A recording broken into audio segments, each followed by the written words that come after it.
Good morning, good afternoon, or good evening, ladies and gentlemen, wherever in the world you are. Welcome to 19 to the dozen, or as I like to call it, the 1912 podcast. Now, most of you know, back in 2017, I had a major surgery on my right knee, and that left me unable to walk for about maybe 4 months. 6 months, if I'm not mistaken, was the entire time I spent at home. Nonetheless, once I recovered from that surgery, I was in terrible physical condition. My body just felt completely weak. My diet was absolute rubbish, and I wanted a change. My guest today is Nick Cosgrove. Nick was the one person who actually picked me up and put me back on the right path as far as my diet and my gymming was concerned. And it's got me to the position where I'm at today. Nick is a all-around fantastic guy, super highly disciplined person, and someone who I needed in my life, especially at that point in time. And I still work with him today. We discuss a whole bunch of things on this episode. The kind of fitness routines people have, the kind of nutritional plans that people follow, the keto diet, steroids, commercial gyms, shitty trainers, fat diets, a whole bunch of different things. And it was a really interesting conversation and really good for anyone who's thinking of changing their lifestyle around and, getting healthy, really. So, without further ado, ladies and gentlemen, Nick Cosgrove, take it away. Thank you very much. 3, 2, 1, and we are live. It's nice to see you again. Thanks for coming on the show. Nice to see you. Yeah. Thank you for having me. No worries. Yeah, you did. You were the one initially who got me to start doing this, So Don't blame me on this. Yeah. No. It's actually nice to be on the other end right now because I'm so used to being the other person that's interviewing people. And now it's just like I can sit back and relax. Pressure's on you. Yeah, it is kind of. But I really wanted to ask you: do you really eat 24 cookies for a cheat meal? 100%, always 24 cookies. That's actually been my staple. Well, as you know, I had my appendix taken out last month. So since then, I've been a little hesitant to go on the sugar craze. So I've kind of switched to another cheat meal right now. But that has always been my go-to cheat meal. It's always worked well for me. So like no pizza or anything? Don't like pizza. Don't like pizza. Don't like pasta. No, I'm not a pizza guy. That goes back to, years ago, I used to be, as you know, I used to compete in bodybuilding, and I would give myself one cheat meal a week. And it turned into this thing where all I wanted was sugar, and it turned into cookies. And now it's cookies and oatmeal and protein powder, and that's what I do. So yes, 24 cookies. I don't make that up. Jeez, man. But I don't know how you do it. It's like a consistent thing, like just like the rest of your meals. Like a cheat meal is also just really consistent. So you never actually change it around or anything like that as such. Never. I don't like variables. I like to know how my body's going to react. That comes back to, again, competing in bodybuilding shows. I know which foods work for my body and which foods don't. So I like to have my body run like a machine. So I know how my body's going to respond to having, for example, 24 cookies. I don't know how my body's going to respond if I were to eat an entire pizza. So I've never been one. I'm a creature of habit. I like to eat the same thing every day. I work with a lot of clients online, as you know, and I design customized nutritional plans. So with most people, they like to have a little bit of variety in their diet. So with them, I'll give them that. But for me, myself, no. I've been sticking to the same meals for, the past 20 years. Wow. Always worked well for me. Well, it works well for me as well because when you do my nutritional plans, I usually stick to one item per meal. Okay. Really. And I just keep on having that same item for like God knows how long until I get bored of it, really. So it's either like chicken for lunch, salmon for dinner, things like that. And I'll have it like for months at a stretch. Like I don't know, it just works for me. But I know there are people who like to, sorry, what were you saying? Well, I was going to say, you also venture into a little bit of vegetarian for a bit too, vegetarian dishes. Right. And you switch back over to meat again. Right. Yeah, I couldn't do the veg. No. Nikki likes her veg food, and she would prefer me eating veg food. But to be honest, like the veg is easier to make. It's easier to like prepare, just the Mhm. preparation time for the Eve stuff and all. But if you had to ask me to like if what I feel better with, it's the non-veg stuff. But then again, And meat. I guess that's the nutrition that meat gives you as opposed to the vegan options. I don't know. As someone as a nutritionist yourself, like, do you think there's like having non-veg options would be better than veg? So there's an old school train of thought. Then people think that vegetarians can't build muscle, and that's a huge misconception. I know tons of vegans, tons of vegetarians. I mean, I work with Nikita. She's a vegetarian, and I mean, you've seen it. You can put on muscle as a vegan or a vegetarian. The problem is, though, is that sometimes it's the macronutrients. So what's used protein sources, for example, lentils, right? Lentils also, they contain protein, but they also contain carbohydrates.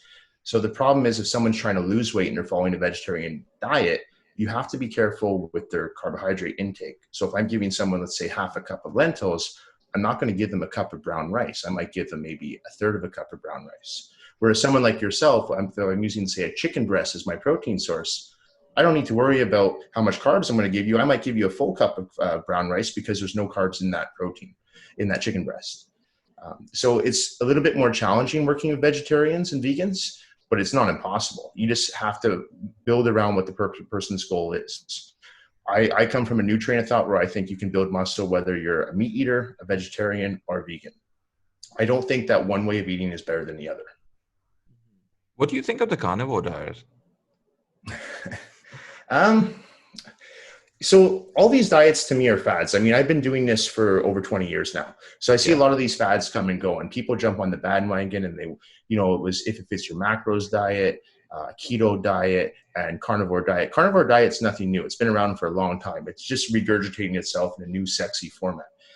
I think you can build muscle on it. Are you talking from a health standpoint though? From a health standpoint, from a long-term health standpoint. I honestly feel that you do need to have your lentils in there. You do need to have your vegetables in there. And you need to have some grains in your diet too. That's my personal opinion. I always think if you're doing too extreme on any diet, you're lacking vital nutrients. So one of the things I tell all my clients to do is once you're following a nutritional plan, I like to get people to get their blood work done at least once a year. And then they can see what they're deficient in. I don't necessarily think that one diet's better than the other. But what I find with fads is people tend to jump from one to the other. Mm-hmm. So I personally wouldn't do a carnivore diet myself.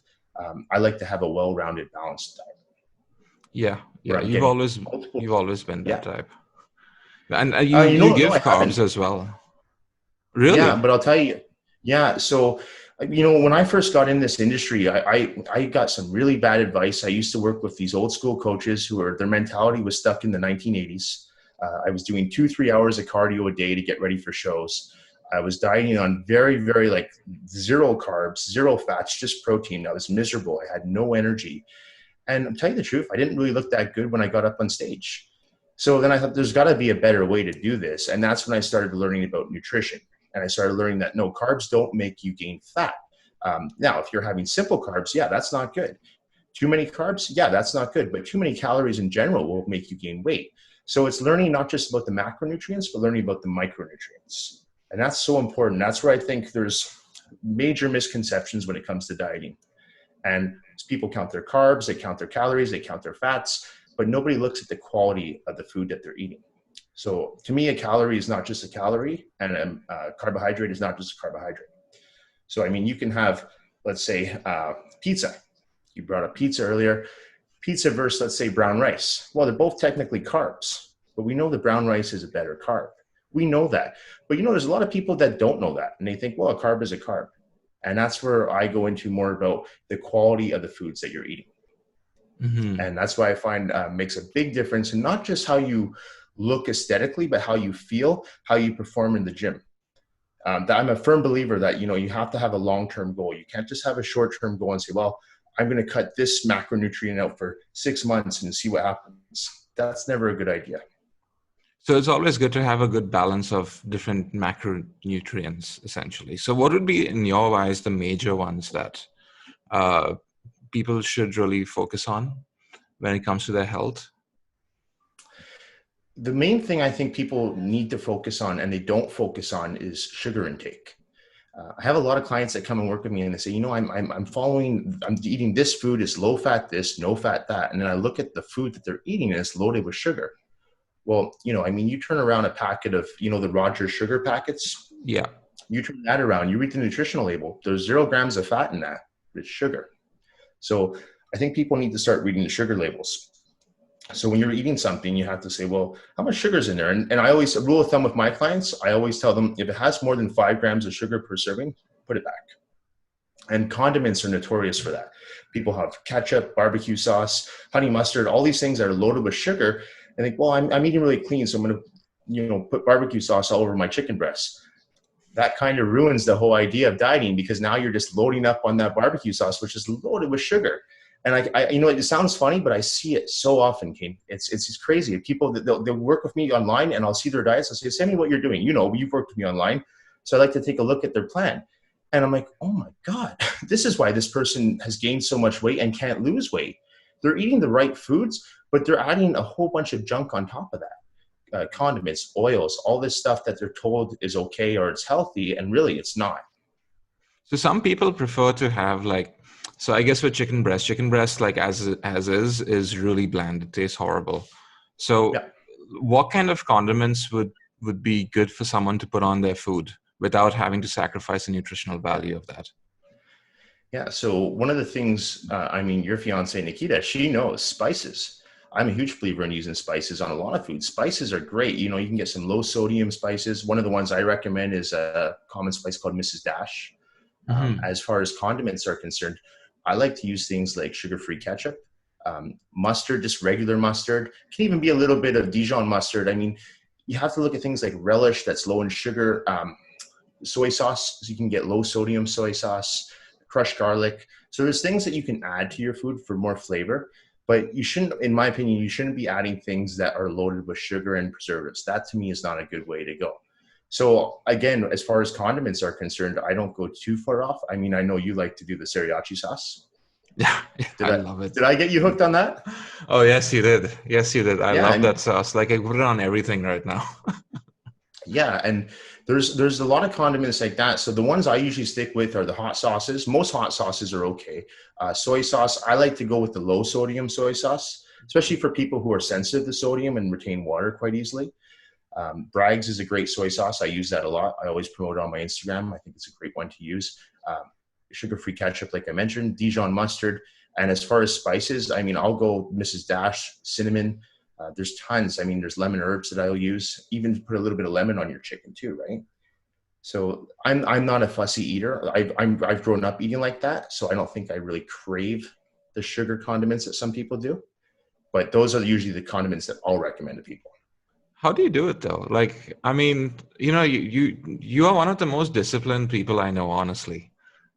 So I don't know. were you always this way? Ever since you were young, or did you just decide to change one? Not at all. Yeah.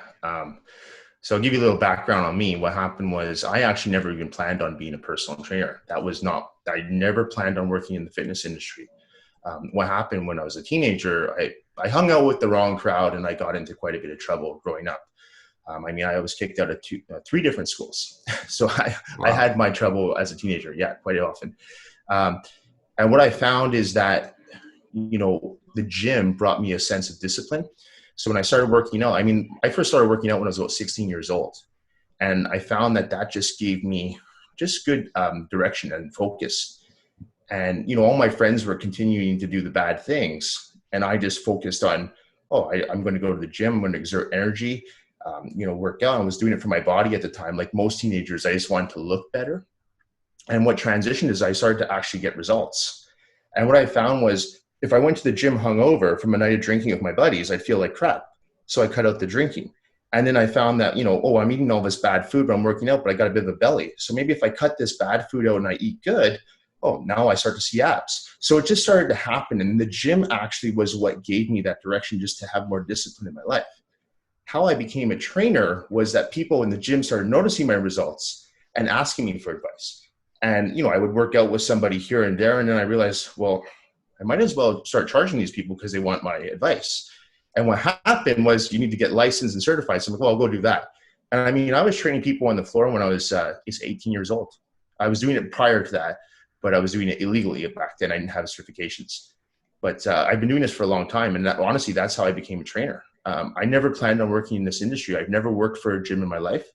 I know how gyms work, but I've never worked for one. So it just, what happens, and I mean, you were referred to me. In this industry, what happens is one client refers another client and so on. And honestly, that's how I kept going. And fast forward now, we're close to 20 years later. And I mean, we're busier than ever. Yeah. Yeah. You've had quite a walk around the block, I think, with your gym experience and stuff. But you've never actually, I didn't know you never actually worked with a commercial gym. I always assumed that you did work with Never. the commercial gym. No, I've always gotten my clients organically. When I first started out in this industry, we had the internet. I'm not that old, but we didn't use it for marketing. There was no Instagram, there was no Facebook. So it was word of mouth. I used to have, when I would schedule clients, I'd call them up on the phone. That's how we did it. There was email, but that's just not the way it was done back then. And so what happened was, I remember the first marketing I ever did, I put an ad up on Craigslist. That's how I marketed my services. And I think at that time I was probably maybe 19. And I think at the time I was offering one free session. So someone would come in for a free session, they try it, they liked me, they liked my service, and it just grew from there. And then that person would refer someone, and that person would refer someone. And then I remember once the time I hit 20, I was averaging about, I'm not exaggerating, 14 to 16 hours a day on the floor. Wow. But what happens in this industry is all the trainers I knew back then, not a single one of them are still trainers. It's burnout. Burnout You from can what only work. exactly? You can only work so many hours in a day. So when you're selling yourself, people are coming to see you, and they only want to see you. What happens is you load up your day full of clients, and you're seeing back-to-back the clients, which might sound great, like, oh wow, this is a lot of money. But then when there's only so many hours in a day, like I said, and then once they're all filled, what do you do then? So you can only go so far in this industry if you're constantly doing one-on-one sessions. So that's when I started to expand and say, okay, maybe I'll offer group classes. And I said, okay, that's great, but maybe I need to bring on a partner. And that's when I brought on my partner, Megan Williamson, who you know, and that's helped a lot too. This industry, as you know, is very flaky. I think you've had your experience with some flaky trainers in the past. Yes, I have. So I've always I never try to sell myself. I try to sell an experience. So I treat my workouts very serious. There's no phones. When I'm working out in the gym, I'm focused on my workout. That's it. And I expect the same from my clients. I want to make sure they get results. So I treat your workout just like I would treat mine. Not because you're paying me, because I want you to have the experience. I want you to enjoy your workout and see the results. I don't really care about someone's day. That's not why I'm there. I want to help them get the results. So I'm not that trainer that will sit around and talk about the party I had on the weekend, primarily because I don't have weekends. I work 7 days a week. So yeah, that's just the way I've always been since I've got into working out at the gym. So you asked me about my discipline. I don't think I'm the most disciplined person, but I think a lot of that comes from the foundation that I built working out as a teenager. And that for some reason, that just helped me set goals and just cleared my vision. And unfortunately, a lot of the people that I grew up with now are no longer here. A lot of them have passed away early ages because of the lifestyle that they were living. And I think the gym is what kind of kept me on that straight path. So I attribute a lot of the success that I've had up to this date to actually just starting myself out in the gym, working on myself. I built my confidence. And, when you do something like that, you surround yourself with good people. So I don't hang out with people that are going to, take away from what I want to do moving forward. And I agree with that, because when I joined the gym initially, at least with my previous gym at Steve Nash, I wasn't motivated at all to be there to do anything. The trainer was fine, like he was okay, but he obviously had sales targets and stuff. So, he was trying to sell me a bunch of products and stuff, which I never personally liked really. But when I joined up with you and, met the people who you were training and all of that stuff, it was very motivating, because I would see them every week. I would see you every week, and it was a consistent schedule and stuff. And the way you do things is very different from what was happening back in the commercial gym. Like, Right. for example, like you and I never do cardio together. I don't think there's a need for you to watch me ever do cardio. But No. at the old gym I was in, like the guy would make me do like 10 minutes of cardio and he would just stand there and have a chat Yeah. with me. So really what I want to know is that what is it that makes commercial gyms have the reputation that they do? How long do we have? We can talk we can So talk for as long as you want, really. Don't worry. yeah, so like I said, I've never worked for a commercial gym. However, I've been Mm-hmm. around them. I've been in the fitness industry for over 20 years. I've been working as a trainer for close to 20 years. And the fitness industry is a very sleazy industry. Uh, Gyms are notorious for overcharging people. They bank on people not showing up to the gym. So like for a membership gym, if they can get 50% of those people signed up and they're charging their credit cards every month and those people are not even setting foot in a gym, great. And then like you said, and not to pass, not to badmouth the trainer you were with or whoever, it's just what happens is they'll hire people right out of school. And a He lot was of these 24 are years young old. kids. Yeah. Yeah. And a lot of these are young kids with no experience and no guidance. And it's not necessarily the kid's fault because they're told, like you said, they have to reach a certain sales and there's pressure put on them to make those sales. I know a certain chain gym, and I won't say who, but if you don't hit a certain sales quota each month, they make you take a sales course and you don't get paid for taking that course. And that's Wow. every month. If you don't hit that sales, and I know lots of trainers who've worked for this particular gym, but this is not the only gym that does this. There's lots of gyms that do this. And they'll say the average lifespan of your average personal trainer is going to be 2 to 3 years. And what they mean is it's going to be burnout because those gyms, they'll take those trainers and they'll make them work from say 6 in the morning till 9 in the morning. And you'll have a big gap in your day, but then you got to come back and you got to work from 6 till 9 at night. Why? Because most of the clients are 9 to 5 people. So they're at work 9 to 5. So people don't like to stay in this industry. And gyms are notoriously, gyms shut down all the time. We just saw a gym here in Vancouver, Steve Nash, that just went through a huge, you've heard what happened with them. They had to file for bankruptcy. There's new ownership. That's nothing new. And that's nothing on them. It's just, it happens a lot in this industry. A gym I didn't work for, but I used to rent space off of. Just one day I'm training clients on the floor. A bailiff comes in and says, everyone leave. Like, what do you mean? The owners weren't paying rent. They were 6 months behind rent. They didn't tell us. Wow. So, and I was a contractor just paying them rent. So I had to find somewhere to move all my clients just like that. I had no notice, nothing. But that's the industry. And that's the place you're at right now? No, the place I'm at right now is the great. new place. So no, what happened was that goes back to 2009 or 10. I was training at one particular gym actually here in Vancouver. It was a big bodybuilding gym. And actually, my associate Richie, who you also know, Richie, who's the owner of Infighting, who I work with now, him and I were actually both training on the floor together. Richie and I go far, far back. And he was training his clients. I was training my clients, just like I train you guys in a group class. And this bailiff came in and he just kicked us all out. And so I'm like, what's going on? And he's like, the owners aren't paying their rent. We're taking everything, shutting the place down. And that's what happened. And so then we went to a new gym and we did the same thing where we paid space for that. The problem was with that particular gym is it was a bunch of contractors renting out space. So you're like a bunch of hairdressers fighting for equipment. That's what it is. You're all a bunch of hairdressers fighting for one chair. So we outgrew that space and then we moved into our new location where you train with me now. And that's worked really well. But when you ask me about commercial gyms, I think it's because that's how they're going to make their money is through sales, obviously. It's just the way they go about it. And they put these kids in charge who have no sales experience themselves. And they say, you've got to hit this sales. So then they put the pressure on you, the client. And I never believed in that. I said, I'll let my work speak for itself. And I like to think I do a good job on the floor and I don't try to upsell my clients on anything. If anything, I try to tell my clients, don't go buy that supplement. Go to Costco and buy those supplements. They're more cost effective. So I like to treat people the way that I'd want to be treated. Right.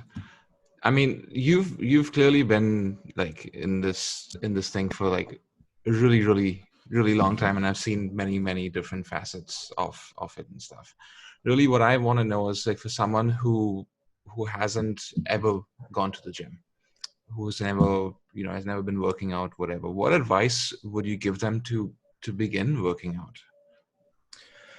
I honestly think that everyone should work with a trainer for at least 6 sessions just to learn.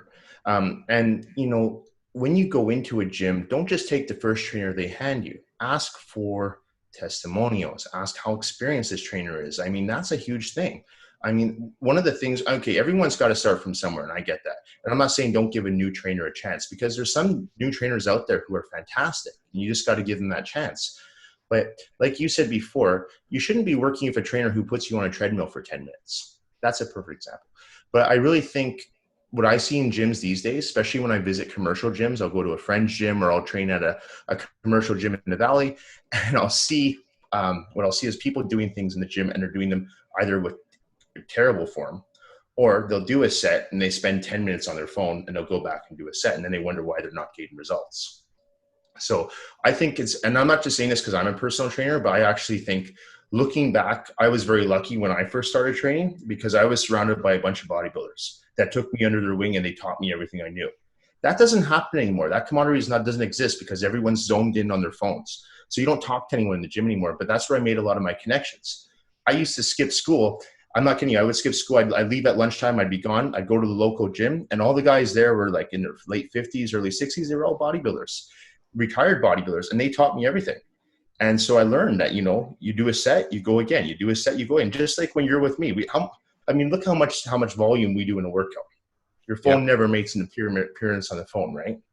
Never. So one of the things I really think, and people say, well, it's expensive. And I know it is expensive, but 6 sessions, I mean, you get so much value in those 6 sessions if you're working with an experienced trainer.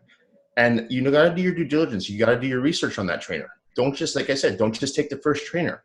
It's like anything, if you're looking for a new car, you're going to do some research on it. You're just going to go buy the car that the salesman tells you to buy.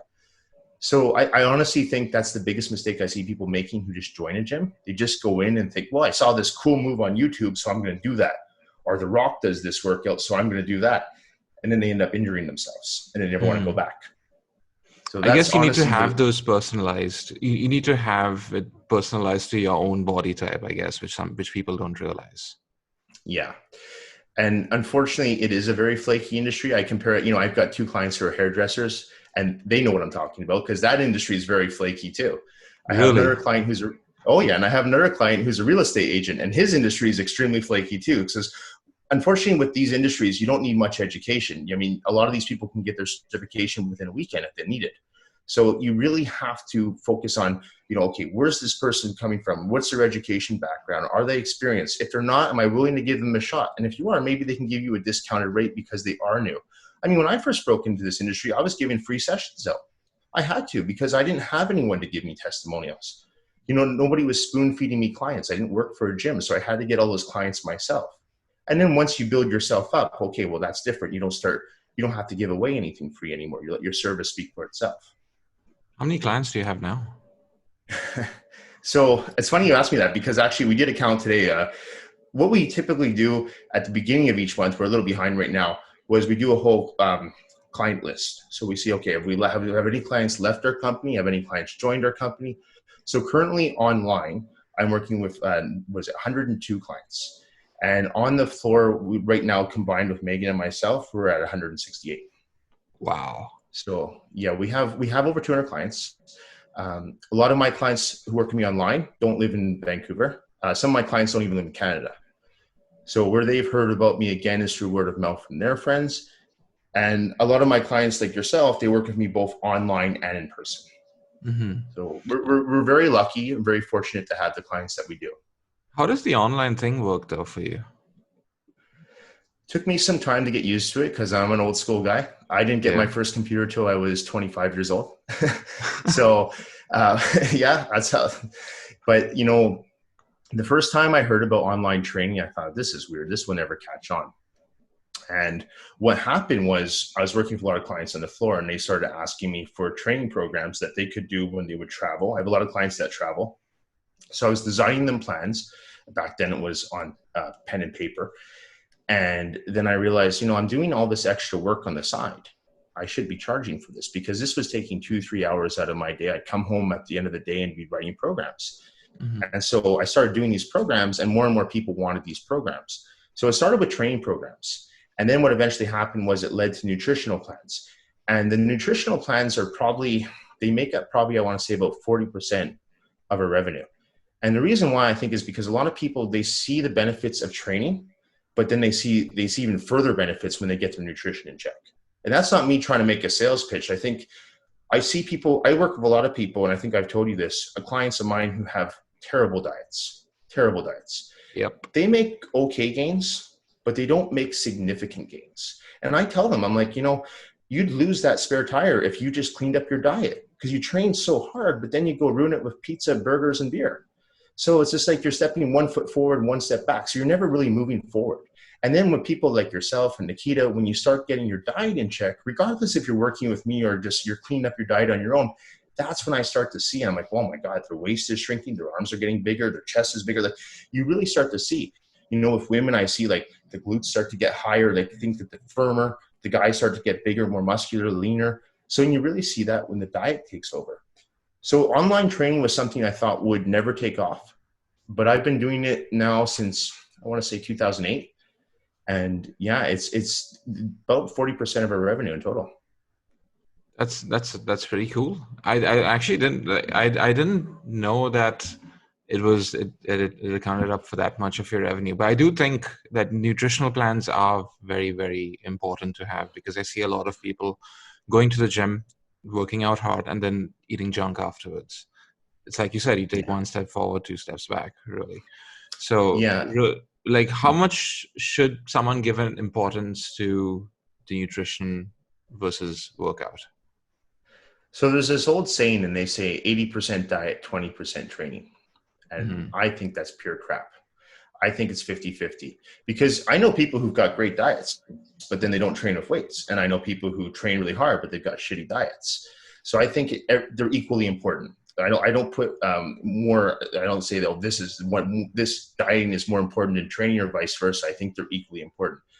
And I think, again, I use that comparison: treat your body like a luxury car. You wouldn't put cheap gas in a luxury car. So why would you put crappy McDonald's or Burger King or all this alcohol in your body? Once a week, sure, no problem. But if you're doing that every day, like most people do, you're not going to see the results that you want to see. So equally. Right. And what kind of diet would you say is the most optimum for someone? Like, what would be a good mix to have of foods, really? Okay, so there's two parts to that to answer. The diet that I think is best is the one that's going to work for that person. So what I do when I work with someone on a nutritional plan, the first thing I ask them for is 3 days. So I like to see what they're eating for 3 days, just so I can have a general idea of how this person eats. Most people, before they even work with me, they typically will stick with 1 or 2 foods that they like to have every day. Maybe it's a cereal, maybe it's bread, whatever it is. And you can usually pick up on that. And once I pick up on that, I'm like, okay, if I see someone who has a severe, like say, sugar addiction, like say they're drinking like 2 liters of pop a day and they're having cookies and ice cream and all this stuff, I'm not just going to give them a nutritional plan full of broccoli, asparagus, and boiled chicken breasts. They'll last on that plan for maybe 2 or 3 days, and they'll say, screw you, this doesn't work. So you have to learn the person you're working with, and not just make them adapt to you, but adapt to them, and slowly start to transition them into a clean eating lifestyle. So someone who's eating McDonald's every day, I might say, you know what, you can still have McDonald's, but instead of doing it every day, why don't we, meet me halfway and do it 3 times a week? And the other 3 times a week, I want you doing, let's say, chicken breast and Ezekiel bread. Have a chicken sandwich on Ezekiel bread. As you know, Ezekiel bread is a flourless bread. So if I'm working with someone who's got really bad dieting habits, I slowly transition them to a diet that's actually more sustainable. Because if it's not sustainable, it won't work. As far to the second part to that question, the diet plan that I find works best, again, it comes back down to the person's goals. But generally, people come to see me because they either want to lose fat, build muscle, or a combination of the two. So for the average person that I'm working with, I'm going to make sure that I give them usually a high protein, moderate fat, and moderate carb diet. And then you have some experience working with me for your nutritional plan. So I'm a firm believer in rotating your macronutrients each week. And that might sound confusing to some people. That's why they work with me, so they don't have to think about it. They just get their new plan each week. I revise everything for them and I send it back. The reason why I find macronutrient rotations work is because it keeps the body guessing. Just like your workout routine. You don't go into the gym and do the same thing every day. You mix it up. And your body's constantly guessing and doesn't know what to do. So it's going to exert more energy, burn more calories, build more muscle. Right, right. I didn't actually realize that that's why you do the rotation of the macronutrients. I knew it was to shock your body, but like I didn't know it was meant for that really. But really, you put red meat on some people's plans. Yeah. You don't eat red meat yourself, from what I don't eat red meat at all. No. Why is that? So my family has a history of colon cancer. Now, there's going to be a lot of experts out there that will tell you red meat doesn't lead to colon cancer. And that's fine. They can say that. From everything that I've researched and studied, red meat doesn't do the colon good. So for someone who has a family history of colon cancer, that's a food that I know, okay, it doesn't digest well. I don't need it. So rather than say, well, maybe it will, maybe it won't, I'm just taking out, again, that variable. Don't need it. I haven't had red meat in 20 years, just for that reason. Now, I have people who do like to have red meat. So I don't say, don't eat red meat. I say, okay, but let's stick to lean cuts red meat, not the fatty meat like the ribeye. Why don't we taper it back and get maybe some 90% lean ground beef, or like a flank steak or an iron steak. And again, even with my red meat eaters, I try to get them to limit that red meat to maybe once or twice a week max. Just because red meat in general is very hard on the digestive tract. And that we do know. That's just not some bro science I'm pulling out of my ass. We do know that. So when you go back to the carnivore diet, that's my problem with diets like that, when they put so much emphasis on certain meats like red meat. So yeah, eat red meat for breakfast, lunch, and dinner. And that to me is very old school, and you have to look at the science. And just because you see someone who's in phenomenal shape and they're promoting this diet doesn't necessarily mean that that's going to work for you. Just like when you see someone on YouTube who's got an amazing physique doing all these cool workout moves and think, wow, if I do that, I'm going to look like him. You don't know what's going on behind closed doors as far as anabolic steroids and also genetics. I mean, I know guys, I've worked out with guys who they look at a weight and they put on 10 pounds of muscle. They're genetic freaks. So you have to think, okay, if I'm the typical guy that's got average, I call it average white guy genetics, I don't have the greatest genetics.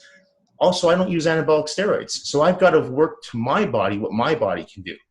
I'm not going to follow some celebrity who I know is on an anabolic cycle and follow what they're doing. They might have a good workout routine and I might take bits and pieces, but I'm not going to sit there and go, yeah, if I do that, I'm going to look just like them. No, maybe if I'm putting a couple needles in my ass each week, I'll look like them. What are your thoughts on steroids in general, though? Is it like, does it deserve the bad rep that it gets? Okay, so I work with quite a few enhanced athletes. I'm not against steroids. I'm against people abusing steroids. There's not people dying of steroids. People are not just sitting there dying of steroids abuse. Like, there's a lot of misconceptions about that. I shouldn't say abuse, sorry, steroids in general. I mean, I know a lot of people who are retired bodybuilders now who still to this day, they'll use a little bit of testosterone or masteron or equipoise. These are anabolic steroids and they're fine. It's the problem is now these days, we're in a generation where everybody wants it now. They don't want to wait. So they want instant results, like Instagram. They want to show their bodies off. So if taking a little bit of steroids will get you good results in, say, 6 to 8 months, well, a lot of steroids are going to get you those results in 6 to 8 weeks. That's the mentality we're in now. And what I'm seeing now is I'm seeing a lot of people contact me, young kids, 20, 21, asking me about anabolic steroid cycles. They're not asking about diet. They're not asking about training. They're asking purely about steroids. I say, spend some time in the gym, build your foundation naturally, and then take the steroids if you need them. I mean, again, depends on what your goal is. If you just want to look good at the beach, no, I say build it naturally. If you want to compete on the Olympia stage, you're going to have to use anabolic steroids. When I'm talking about the Olympia stage, are you familiar with Mr. Olympia? Yes, I am. Didn't Arnold win one of those? Yeah, or a few of those, or many of those? So let's go back to Arnold for a second. So if you look at Arnold in his heyday, 1960s, 1970s, he was big. But by today's standards, he wouldn't even place top 10 at a local show. And that's because what's happening is the guys are using just so much stuff. So you go back to Arnold's day, the guys look good. And in my opinion, those physiques look phenomenal. They were using stuff, but they weren't using it to the degree the guys are now. Now it's like a cowboy industry. Everyone's out there just doing anything. And unfortunately, what we're seeing now because of that, there's a lot of long-term side effects that lead to things like heart disease, stroke, kidney failure.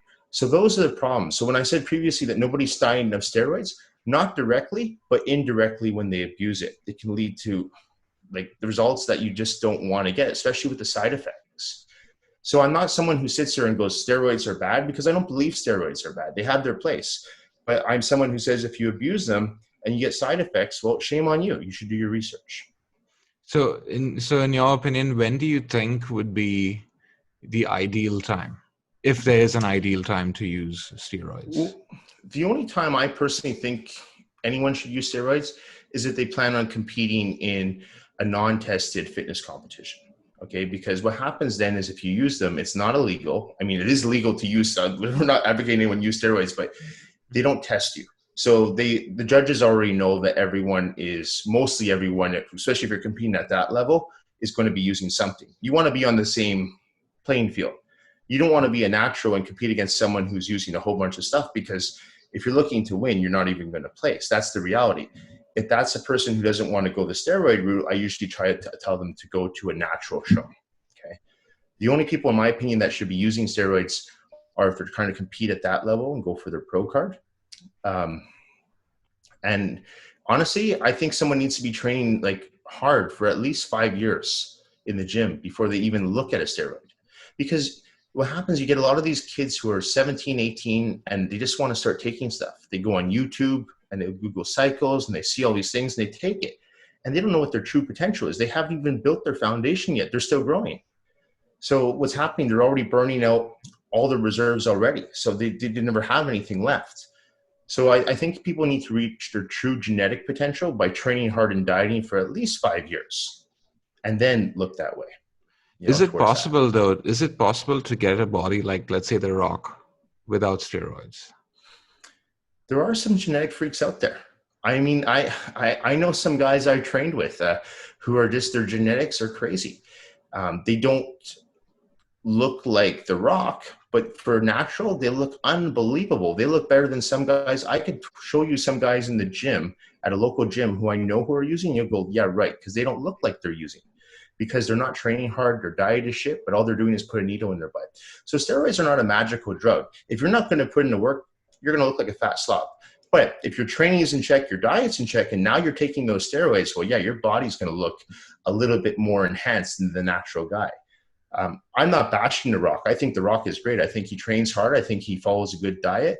Does he use anabolics?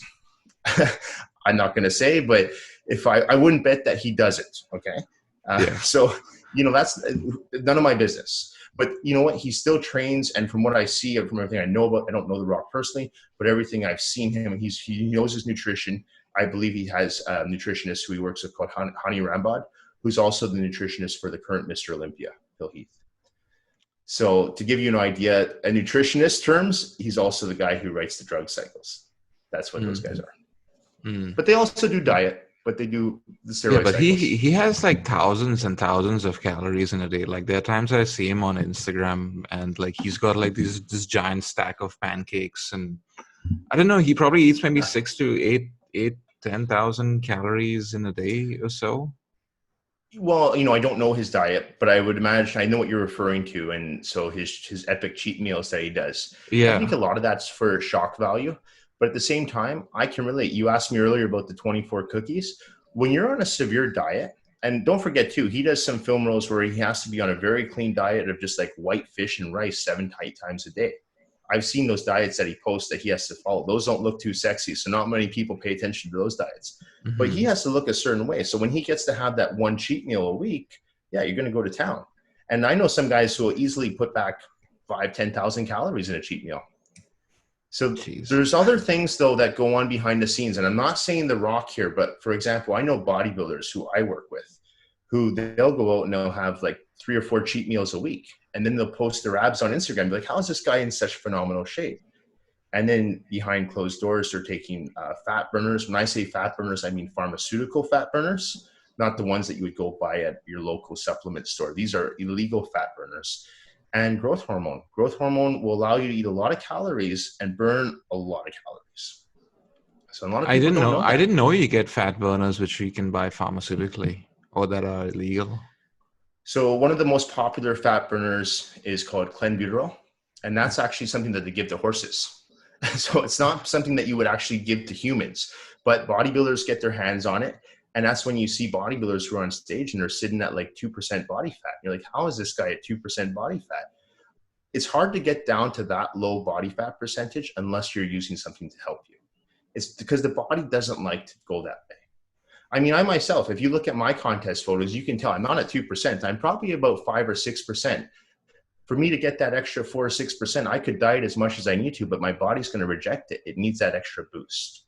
And then you go back to those genetic freaks who might be able to get there without that extra help. But those people are far in between. There are not many of those people out there. Mm.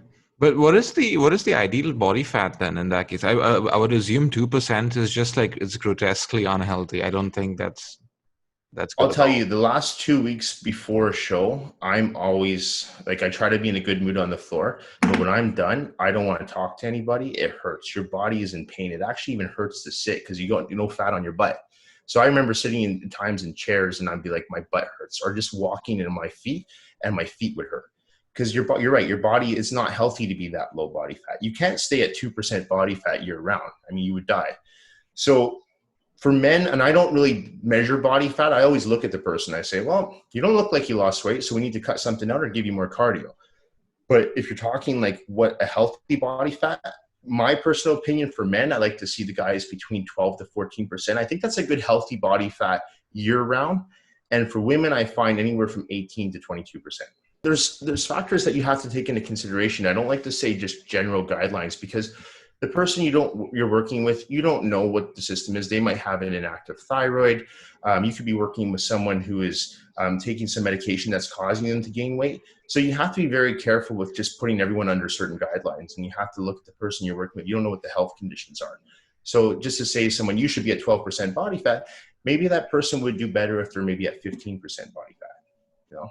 Mm. And My whole thing is slow. are there any fats like which someone can eat? Like, for example, I would assume having like a milk chocolate, like a Kinder milk chocolate is not good fat to put on. But what would be the good fats that someone can have, like if they're craving like something that will fill them up really? So when I first started dieting for shows, I was a firm believer that fats were the enemy. I always thought that. I mean, I started doing shows when I was 17 years old, so I didn't know anything about diet. And I would say no fats. And I realized that fats are actually really good for us. Fats actually keep us feeling fuller for longer periods of time. That's why the ketosis diet is so popular, because people go on these high fat diets, no carbs, and like, I feel great. I've got all this energy and I feel full. But that's not good either, because that's not a sustainable diet. You can't just take out one macronutrient for the rest of your life. So when you ask about healthy fats, the ones I like to include are things like natural peanut butter, natural almond butter, avocado, omega-3 eggs. These are healthy fats. Salmon, that's another one. Like I really find that if you're using good healthy fats, people love them. And I stress the importance of when they're doing these fats, like the eggs, for example, they need to be omega-3 eggs. They can't just be your cheap eggs that you buy at 7-Eleven. If your nut butters, they have to be natural nut butters. They can't be that Skippy peanut butter that has got 8 grams of sugar for 1 tablespoon. So that comes back to reading your sugar in your food labels. But there's lots of healthy fats. And I think fats get a bad rep. A lot of people think, there's one thing. Some people think keto, that's good. But then other people think, oh, fats are bad. So fats are more calorically dense. So whenever I give someone fats, as you know, I usually keep them moderate to low. Okay, depending on where the person's at and what their goals are. And for carbs as well. Carbs also do get a bad rep, I think, especially in the keto Yeah. diet. Like in the keto diet, they just don't have any carbs straight up. They just don't have any No. carbs. No. What are the long-term consequences of just like not having carbs at all? Because I do have friends who follow the keto diet. Yeah. So here's the problem is that, yes, your body can technically live without carbohydrates. That is true. The problem is that you have to live your life. There's going to be a time where you're going to want to go out with your friends. You're going to want to eat something, some dinner. You're going to go to a family member's house. Somebody's going to say, oh, sorry, I can't eat that. It's rice. I can't eat that. It's potatoes. You're going to eat it. So long term, I've never met anyone who's been on a keto diet long term. I've never met anyone who can stay on a keto diet for more than 5 years. I haven't even met someone who can do it for more than a year straight. And so what happens is when you take out that macronutrient, your body becomes so sensitive to carbohydrates. So as soon as you start putting those carbs back in, like most people eventually do, what happens? The weight comes back on, but even more weight comes back on. Because essentially what you've done is you've really screwed up your thyroid. You've made your body more sensitive to carbohydrates. So even the good carbs like rice and sweet potatoes, oatmeal, they're making that person gain weight at excessive speed. I actually did a keto diet way back. I think it was 2007. And I did it for a show. And I got lean really quickly and I felt great. When I went back to eating normally, I put on 40 pounds within a month. And it wasn't muscle. My body was just and it took me so long to rebound properly. So I learned the valuable lesson there. And what happens is with keto, there's two versions of keto. There's eating the clean version of keto, which I was doing, which is all clean and healthy fats, like the eggs I mentioned, the nut butters, oils. And then there's the Atkins diet version where it's eat butter, eat bacon. So they lose weight and they're like, man, I'm eating all this great food. But what happens is, who knows what you're doing to your arteries? You're clogging your arteries with all that bacon fat and all that butter and so it's a terrible diet. And I mean, you want to talk to someone about keto, you could talk to a whole 2 hours with Megan about it. She'll bite your ear off about it. It's not a good diet. And it's hard to convince people. So I don't. What I do is I've had clients that do keto and I don't say anything. Unless someone asks me for my advice on diet, I don't give it. It's a very personal opinion, personal choice. And if someone wants to do that diet, that's fine. But I'm basing it on the experience of working with people for 20 years. I've never seen anyone successfully, they'll lose the weight, but I've never seen anyone successfully keep the weight off after doing keto, ever. I've yet to see a person. So you show me someone who's after like say 2 or 3 years of doing keto has gone back to eating regular and kept the weight off. I haven't seen it. Yeah, I can imagine your body is just not used to it after 2 or 3 years of doing the keto diet. It must be, it must be hard. Well, let me ask you, you said you have some friends that do the keto diet. What's their reasons for doing keto? Just to lose weight. And I'm assuming they have lost weight. They have, yeah, they have. Okay, and are they still doing it? The keto diet? I think they are. But really they started it, I think, in the middle of last year or maybe in the beginning of this year. So that's when I first met them and they told me about it. But I'm not exactly sure if they are still following it to the T at this point in time. But yeah, no carbs at all for them. And can I ask you one more question about these people? Mm-hmm. How often do they train with weights? None. Bingo. Yeah. Most people who do a keto diet do not train with weights. Why? Because your body needs glycogen to train with weights. No carbs, no glycogen. So you try going to the gym on eggs and peanut butter. Most people I work with who do fats pre-workout, I think you've witnessed this before, they don't feel so good. Why? Because fats take longer to digest. So if you're an active person, keto diet is not an optimal diet for you. I can see someone who's set at entry and maybe very heavy and needs to lose like 20, 30 pounds just to get them motivated. Sure, go on a keto for a few weeks and then slowly incorporate carbs again, because those people have a lot of weight to lose. And maybe if they just lose those 20, 30 pounds, that will motivate them to lose the next 100 pounds. But we're talking for very heavy set people. For the average person who I work with, I never put anyone on a keto diet. I actually never have put anyone on a keto diet. That's good, and that's a good thing, I think. You know, I see all of these diets, these fad diets online. I see advertisements as well, you know, of these diets where they literally advertise someone eating a plate of French fries and be like, you can still have these as long as you have it in moderation. And I think a lot of people have that mindset that I can eat junk. I can eat the burgers, I can eat the fries, as long as I eat just about enough so that I don't look fat. Yeah. What would you say to that? Well, you're going to age. So you're not, I know a lot of people train for the aesthetics and they eat to look good, right? They want to make sure they look good, but they still want to enjoy their junk food. And I'm all for that. Like I like to have, like I said, my 24 cookies. I like to eat that every once in a while too, but you have to think long-term. I'll use, recently, as you know, I had my appendix taken out. Okay. So doctors were telling me, oh, you're not going to be able to lift more than 10 pounds for 8 weeks. Don't lift more than 10 pounds for 8 weeks. I was back within 6 days in the gym training clients, lifting weights again. And now I'm back this week full on training myself again. That's 4 weeks ago. The reason I believe I'm able to do that is because my body, I'm healthy. It's not about just looking good. It's about fueling your body properly, and you're creating more health. Like your body's more healthy. My arteries are good. My blood work's all good. When I was at the hospital, they did all my blood work. Everything looked good. So I think you have to look at not just the aesthetics. You have to think long-term. And when you're young, it's easy to think, well, whatever. I'm in my 20s or in my early 30s, doesn't matter. But then when you start to get into the 50s and 60s and you're like, you become more susceptible to these illnesses. I mean, that's when a lot of people get cancers and things like this. And you got to think how much of those diseases are based on your genetics and how much of that is lifestyle, right? I mean, we go back to the colon cancer, for example. I don't eat red meat. I might get colon cancer one day, but I'm doing everything I can right now to the best of my ability to prevent that from happening, because I do have a family history of it. I'm sorry? Yeah, hopefully it doesn't happen. But there's a lot of bodybuilders that will tell me, hey, you need to eat steak every day if you want to get big. That's great, but it's not true. They can tell me that all they want, but I'm not going to sacrifice my health just so I could put on an extra 20 pounds of muscle. It's not worth it to me. Yeah, so my dad used to do that.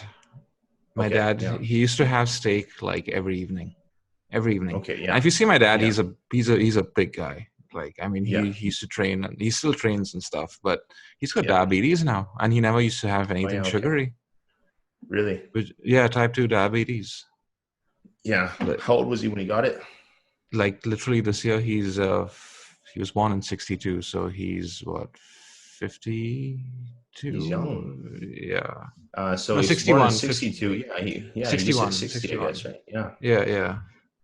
I mean, it's hard to tell people not to do something, but when it comes to putting something in, for me anyway, for my body, I'm thinking long-term. And, you asked me this 15 years ago, I'd probably just think, no, I'm just eating for the stage or eating for a look. But now I have to think, especially after going through a surgery like what I just went through. It's not a big surgery, but at the same time, it's a real wake-up call to think, okay, if your body's not healthy, how are you going to fight off the next thing that comes? So by you just doing the bare minimum to keep your body healthy and say, yeah, I look good, I do my cardio, I train weights, but I go have, I binge drink on the weekends. What's that doing to your liver? Right. And again, it's easy to think like when you're young, but you start to think when you get older, like, oh crap, maybe I shouldn't have smoked a pack of cigarettes a day. Maybe I shouldn't have been drinking like a bottle of wine every night. So those are lifestyle. That's the last thing for me. I'd hate to be lying in a hospital bed thinking I brought this on because of my lifestyle.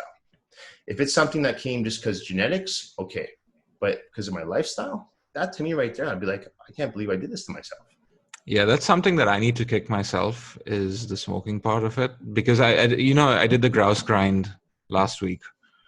Yeah. And oh my God, like just going up that mountain, like within the first 20 minutes, I was just like wheezing and like gasping for air. Like I almost like, I started seeing spots and stuff, and I was just like, I need to wait for like 5 minutes.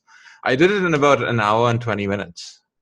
That's pretty impressive for a smoker. Yeah. That's very impressive. I did it in about an hour and 20 minutes, but like I know for a fact that if I didn't do that, I would have been on top much faster.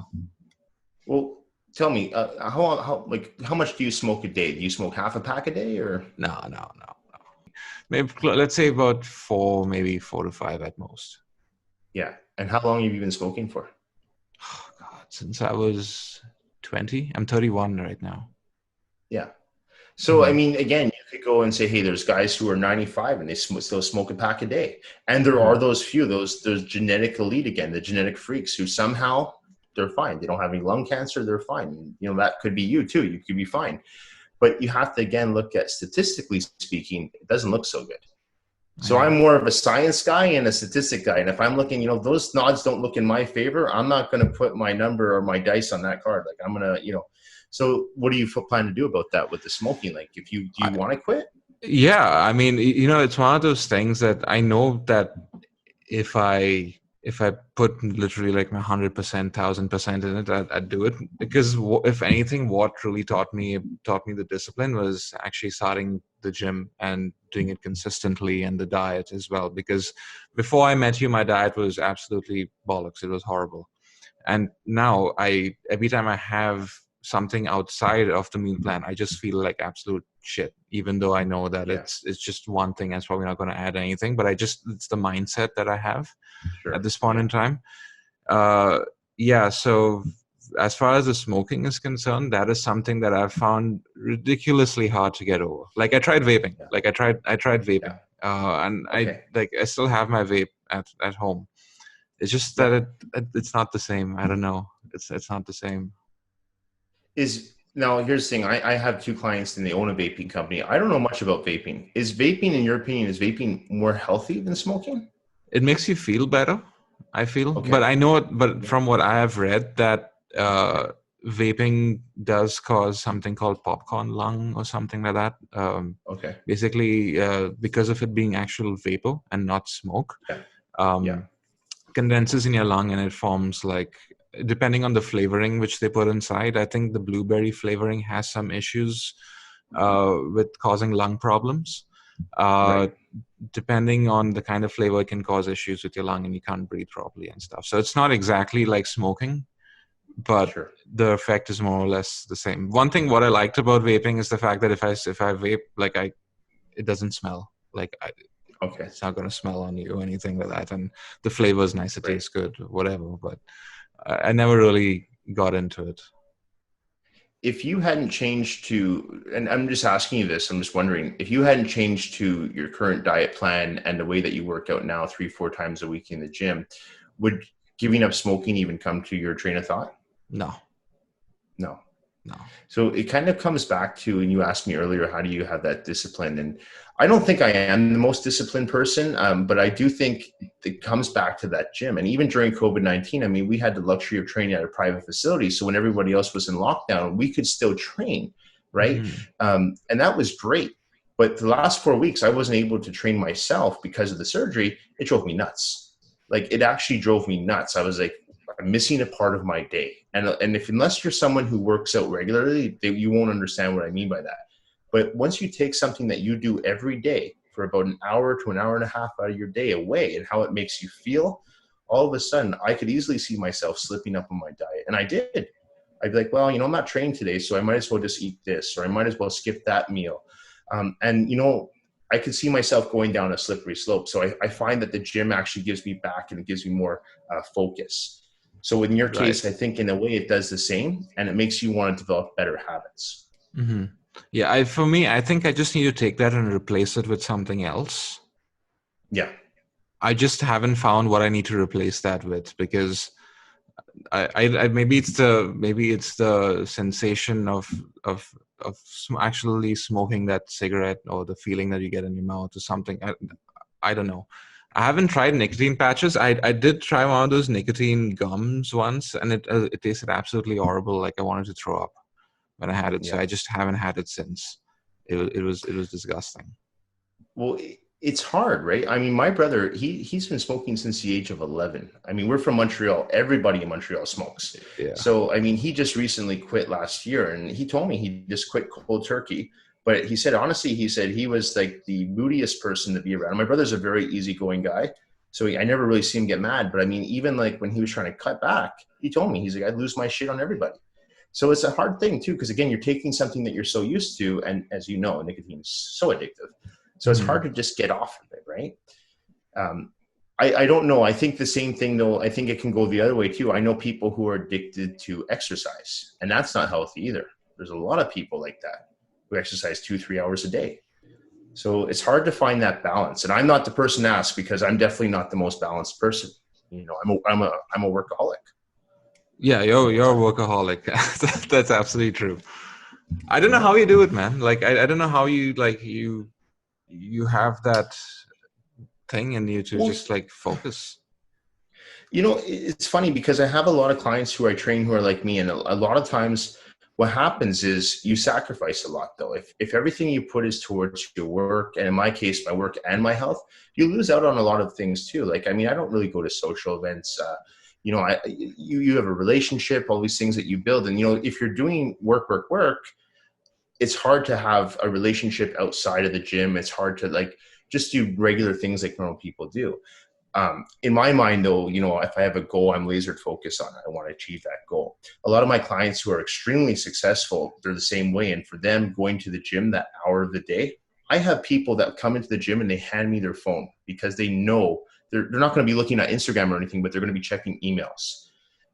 So they give me their phone, they give Megan their phone, and they don't want to be bothered at all for that hour because they know how important that workout is to them.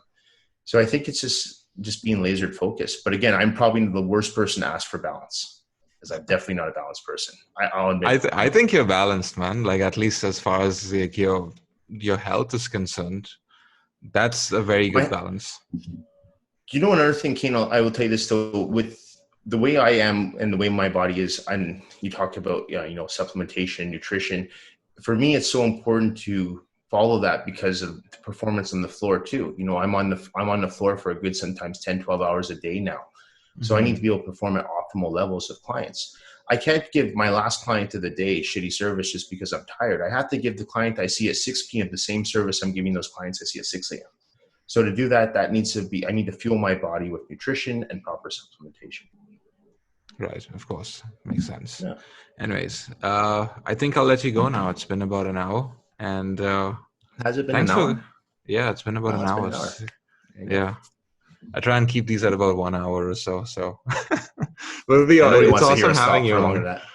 No, yeah. I mean, I can go on really, but it takes it. Then I have to edit it, and it takes like way too long to edit it. Like the longest I've done was like 2 hours, and like doing those 2 hours was just like, oh my god, it's just 2 hours. Wow, that is a long time. Ooh. Yeah. Some people like to talk. Some people do like to talk. I mean, and if you have like a good conversation going and just flowing, like I just don't want to stop it like right now. But you have to. I have to edit, and I have a full-time job as well. That's right. And I told you I tried to do this for a while, and it takes a lot of your time. And I wasn't editing it like you are or anything like that. So it is hard to do this. So a lot of credit goes to you for doing this because it is a lot of work behind the scenes that people don't see. People just see the conversation, think, oh, that's it. Puts it up on YouTube. But there's a lot of stuff that goes on behind the scenes. Yeah, exactly. It's a bit too much. I mean, but yeah, I've learned like I was saying, like you were discussing before this, like I've learned so much in this time. And really, honestly, like, we were talking about being focused and stuff. Doing this has actually been really helpful for me because it helps keep my mind more like going and, thinking of new things to discuss and new people to talk to and stuff like that. So thank you for coming on. It's awesome having you. Just before you let me go, one thing to add to that too, what I found with this is also very therapeutic because during COVID-19, you can't really see many people, right? That's true. So what I found every time I contacted someone to do the show, they'd be like, yeah, sure, let's do it. Because they have nothing else going on. So it's a great time to get people. That's true. Yeah. And I think we started in the right time. We both started in the right time. Yeah. Well, you keep going. You're doing great. Thank you. Thank you, sir. So let me know when this will be up. Yep, I'll send you a message. But for now, I'll let you go. I have to go and meet my friend as well, so I have to get ready for that. Awesome. That's gonna be my cheat meal. It's gonna be Indian food. That's my cheat meal. Oh, really? Yeah. You and Nikita do your cheat meals on different days. Yeah. We don't really align it a lot. It's just that I don't know. I prefer mine on.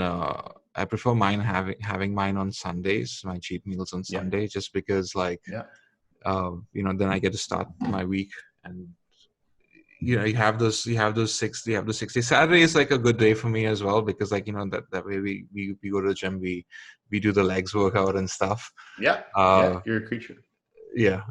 So there's I honestly I used to do my cheat meal on every leg day. Like for 10 years straight, every leg day I would do my cheat meal. I would leave the gym and I'd pick up my cheat meal after leg day. Now I just do it whenever I want it. I don't have a certain date.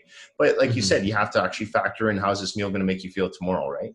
So that's one thing I do now. I'm like, I don't want to feel like crap if I have a 12-hour day on the floor. So I'm probably not going to have those 24-hour cookies Sunday night at 6 o'clock at night if I'm going to be 12 hours on Monday. I do it on a low-key day, so I'm not running to the bathroom. I find I get good sleep. I find I get really good sleep after a good cheat meal. I don't know. Like I just sleep really heavy. I sleep really nice. Yeah. And that's probably one of the reasons why I have it on Sunday as well, because like Monday's work, I have to wake up early in the morning. So yeah. Oh, good. You know your body. See, you pay attention to your body. Now I have. Now I have. Like all these years, I never did. Like I always thought I was pretty much like in decent health, Yeah. until Yeah. my own surgery in 2017, where that just Right. like made me do like a complete 180. And Yeah. yeah, that's when I first met you. I think like maybe a few like 6 or 8 months after that surgery, if I'm not mistaken. Well, and I'm sure you've talked about your surgery on your podcast before, Yeah, I so have. people know. But I mean, Mhm. when you came to see me, I mean, you couldn't even do a lunge. Yeah. Like it was pretty bad with your leg. And now, I Mhm. mean, and I don't get any of the credit. You're the one doing all the work, but I'm just saying it goes to show you when you put your mind to it, you get your exercise and your nutrition. Look at you now. Now you're doing full leg workouts, no problem. Oh, absolutely. Like I've never felt better than I have felt right now, and which is surprising because I'm 31 years old. Like you would Yeah. expect this to be when you were like 20 or something, or Yeah. maybe in your teens. Yeah. But at this point in time, like I just feel so good. I feel more active. I feel more energetic in just everything I do. So, for that, thank you. That was That's really not me. helpful. No. And you're reverse aging. And one more thing before you let me go. Age, again, I know it sounds cliche, but age is a number. I will tell you that because I have people who I train who are in their 60s who can out-train my clients in their 20s. Okay. So people keep telling you, oh, you're I've supposed to seen get some of sore, you're them. supposed to get fat. Yeah. They tell you all these things as you get older. I feel better right now as I get closer to 40 than I did when I was in my teens. I honestly do. More energy, I'm fine. So I attribute that to diet and exercise. I don't Absolutely. believe that aging gets worse. Makes it better. Absolutely. Age is a number. Age is a number. I totally agree. Well, that's what I want to believe as well. So there you Keep go. telling yourself that. You get better looking with age too. It's true. Right. Cool. All right, Thanks I'll for let you having go. me, Kane. Thank you for coming on. I appreciate it. So what I'll do is I'll also link your Instagram and stuff at the bottom so people can I check you appreciate out, that. and your website as well. That. Great. I'm Awesome. looking forward to seeing you. All All right. right. Have a good night. You See too. you Monday Take morning. care. See you Monday morning, Bye. 6 a.m. Bye-bye. You got it. Thanks, Kane. Bye. Take care. Bye-bye.